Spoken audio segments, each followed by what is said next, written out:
తెలియకుండానే హామీలు ఇచ్చారా? అంటే వీళ్ళకి గెలవడం మాత్రమే పరమార్థం. గెలిచిన తర్వాత ఏ రకంగా మహిళలను మోసం చేయొచ్చు, ఏ రకంగా ఆడబిడ్డల్ని అవహేళన చేయొచ్చు అన్నది వీళ్ళకి తెలిసి కావాలని ఈ మోసపూరితమైన హామీలు ఇచ్చి వీళ్ళకి కూటమి నాయకులకి పవర్లోకి రావడం మాత్రమే పరమార్థం. పవర్లోకి వచ్చిన తర్వాత ఏ రకంగా ఆంధ్ర రాష్ట్రంలో ఉన్న మహిళల్ని మోసం చేయొచ్చు అన్నది వీళ్ళకన్నా బాగా ఎవ్వరికీ తెలీదు. ఈరోజు అచ్చెన్నాయుడు గారు ఆ రకంగా మాట్లాడుతున్నారు అని అంటే చంద్రబాబు నాయుడు గారు పర్యవేక్షణ లేకుండానే మాట్లాడేస్తున్నారా? ఈయన ఒక మంత్రిగా ఆయన బహిరంగంగా ఈ స్టేట్మెంట్ ఇచ్చారు అని అంటే ఆడపడుచులను మోసం చేస్తున్నామనే కదా. ఈరోజు మనకి జూన్ 2024లోన వీళ్ళు మేనిఫెస్టివల్ కింద అలాగే ప్రతి ఇంటికి వెళ్లి బాండ్లు ఇవ్వటము, వాళ్ళ ఫోన్లకి ఈ మేనిఫెస్టివల్ పెట్టించడము, జగన్మోహన్ రెడ్డి గారి కన్నా మేము అధికంగా ఇస్తాము, మేము ఇంకా సంక్షేమ పథకాలు అందజేస్తాము, ప్రతి ఒక్కరికి మేము అందజేస్తాము అని చెప్పి ప్రతి ఒక్క ఇంటికి వీళ్ళు మేనిఫెస్టివల్ ఫోన్లో పంపించడము, ఓటీపీలు తీసుకోవటము, ఈ సంక్షేమ పథకాలన్నీ మీకు అందజేస్తామని చెప్పి తెలియజేసి ఈరోజు ఆడబిడ్డ నిధి ఆంధ్ర రాష్ట్రాన్ని అమ్మితే గాని మేము ఇవ్వలేము అని ఒక మంత్రి మాట్లాడడము చాలా హాస్యాస్పదం. వీళ్ళ మీద పెట్టాలి 420 కేసులు. తెలిసి అబద్ధపు హామీలు ఇచ్చి ఈ రకంగా ఆడబిడ్డల్ని మోసం చేస్తున్నందుకు చంద్రబాబు నాయుడు గారు చీటరు. 4 సార్లు సీఎంగా చేసిన వ్యక్తి, 40 ఏళ్ల ఇండస్ట్రీ ఆయన చంద్రబాబు నాయుడు గారు చీటర్ కాక ఇంకేమవుతారు? ఈయన మీద పెట్టాలి కదా 420 కేసు. ఈరోజు ఎందుకు పెట్టకూడదు?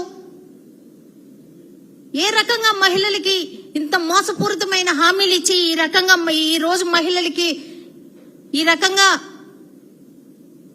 మహిళలు మోసం చేయటం అన్నది చాలా బాధాకరం. ఇది చంద్రబాబు నాయుడికి ఈరోజు ఏం కొత్త కాదు. 2014-19లో కూడా డోక్రా రుణమాఫీ అని చెప్పి మహిళలు మోసం చేయటం జరిగింది. ఆ రోజు కూడా 14,204 కోట్ల రూపాయలు మహిళలకి డోక్రా రుణాలు మాఫీ చేస్తానని చెప్పడం జరిగింది. ఆ రోజు కూడా ఈ రకంగానే మహిళలను మోసం చేశారు. అది వడ్డీతో సహా 25,424 కోట్లకు చేరుకుంది. ఆ రోజు మహిళలు ఏ రకంగా ఇబ్బంది పడ్డారో డోక్రా మహిళలు, ఆ తర్వాత 2019లోన ఏ రకంగా మహిళలు చంద్రబాబు నాయుడు గారికి బుద్ధి చెప్పారో మనందరికీ తెలుసు.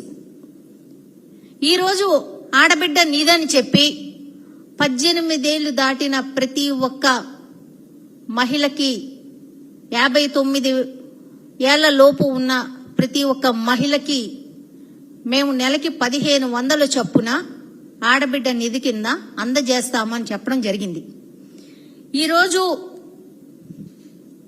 ఏ రకంగా దాన్ని ఎగ్గొట్టాలో, ఏ రకంగా ప్రజల్ని మోసం చేయాలని చెప్పి ఆలోచన చేయటం జరుగుతుంది. ఆగస్టు 15 నుంచి ఫ్రీ బస్ అని తెలియజేశారు. ఇంతకుముందు ఆంధ్ర రాష్ట్రంలో ఎక్కడి నుంచి ఎక్కడికైనా వెళ్ళొచ్చని చెప్పారు. కానీ అది ఒక జిల్లాకు మాత్రమే ఇప్పుడు పరిమితం చేస్తున్నారు. ప్రతి విషయంలోన ఆడపడుచుల్ని ఈ రకంగా మోసం చేయటం మనం గమనిస్తున్నాం. మొన్న ఒక 2 నెలల క్రితం చంద్రబాబు నాయుడు గారు కర్నూలులోన ఒక సభలో ఆయన తెలియచేయటం జరిగింది. ఏంటంటే P4 ద్వారా 2029 నాటికి పేదరికం లేకుండా నేను చేస్తాను.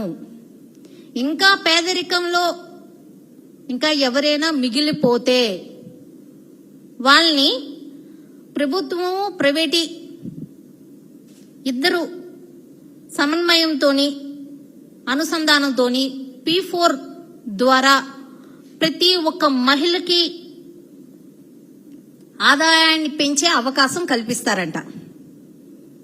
అంటే ఈయన కర్నూలు మహాసభలోన బహిరంగ సభలోన చంద్రబాబు నాయుడు నేను ఆడబిడ్డనిది ఇవ్వలేను అనే సంకేతాలు ఆల్రెడీ పంపించడం జరిగింది. దాన్ని అచ్చెన్నాయుడు గారు నిన్న ఆంధ్ర రాష్ట్రం అమ్మితే గాని ఆడబిడ్డనిది ఇవ్వలేము అని ఈ రకంగా తెలియజేస్తున్నారు.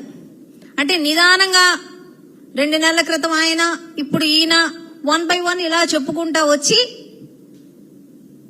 ఈ ఏదైతే ఈ సంక్షేమ పథకం ఉందో ఆడబిడ్డ నిధి ఇస్తామో అని చెప్పి సూపర్ 6 లోన నమ్మబలికినారో దాన్ని ఎగ్గొట్టే విధంగా ఈరోజు మళ్ళీ ఈ కార్యక్రమాన్ని ముందుకు తీసుకొచ్చి నిన్న అచ్చెన్నాయుడు చేత ఈ పలుకులు పలికిచ్చి ఈ ఆడబిడ్డ నిధి అన్నది ఎగ్గొట్టే కార్యక్రమం అన్నది మళ్ళీ మొదలు పెట్టారు. వీళ్ళు ఈ రకంగా మహిళలను మోసం చేయడానికి చూస్తున్నారు.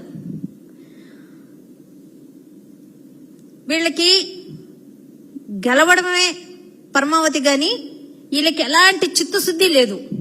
ప్రతిసారి వీళ్ళు ప్రజలకి మహిళలకి వెన్నుపోట పొడుస్తున్నాము అని వీళ్ళు నిరూపించుకుంటున్నారు. ప్రతిసారి వీళ్ళకి ఈ రకంగా మహిళలను మోసం చేసి ఈ రకంగా మనం మోసపూరితమైన హామీలు ఇస్తే గాని మనం గెలము అన్న సంగతి వాళ్ళకి తెలుసు. తెలిసే ఈరోజు మహిళల్ని ఈ రకంగా మోసం చేస్తున్నారు.